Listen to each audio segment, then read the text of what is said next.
అందరికీ నమస్కారం, welcome to my channel. ఈరోజు మన టాపిక్ వచ్చి లేపక్షి.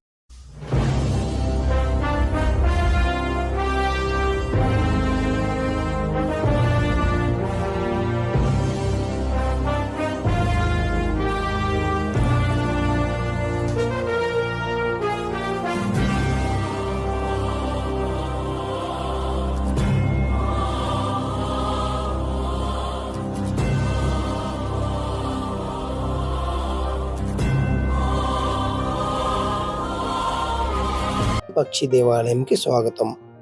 చారిత్రక విశేషాలు, శిల్పకళ అద్భుతాలు మరియు ఆశ్చర్యమైన రహస్యాలతో నిండి ఉన్న ఈ దేవాలయం గురించి పూర్తిగా తెలుసుకోవడానికి ఈ వీడియో చివరి వరకు చూడండి.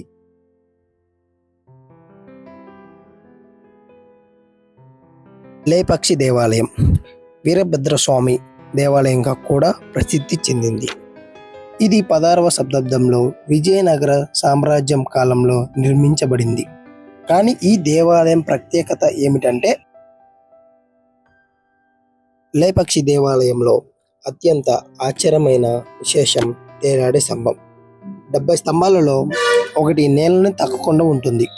దాని కింద నుండి ఒక గుడ్డను సులభంగా రాణించవచ్చు. విజయనగర శిల్పులు ఎలా సాధించారో ఎవరికీ తెలియదు. ఆలయంలో మరో విషయకరమైన అంశం పాదముద్ర.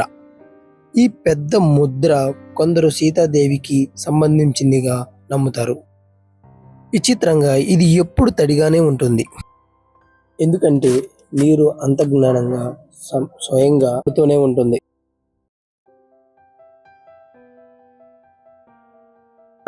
కథలో లేపక్షి ఒక ముఖ్యమైన ప్రదేశంగా ఉంది.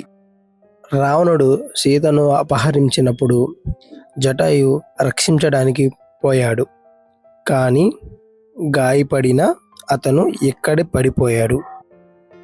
రాముడు వచ్చి జటాయును చూసి లేపక్షి లేదా లేచార పక్షి అని అన్నాడంట.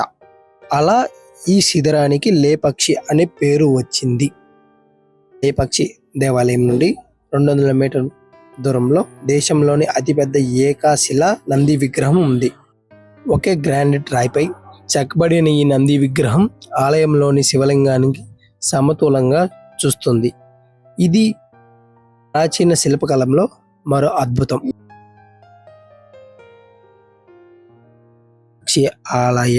ఆలయ గోడలపై భాగంలో ఉన్న చిత్రాలు అపురూపంగా ఉంటాయి. ముఖ్యంగా వీరభద్రస్వామి గోపురం చిత్రము చాలా అందంగా ఉంటుంది. ఇది విజయనగర కళాకారుల నైపుణ్యాన్ని చాటి చెప్పే అద్భుతం. వీడియో మీకు నచ్చినట్లయితే లైక్, షేర్ మరియు సబ్స్క్రైబ్ చేయండి. కొత్త అద్భుతమైన వీడియోల కోసం బెల్ ఐకాన్ కొట్టండి. మళ్ళీ కలుద్దాం. నమస్తే.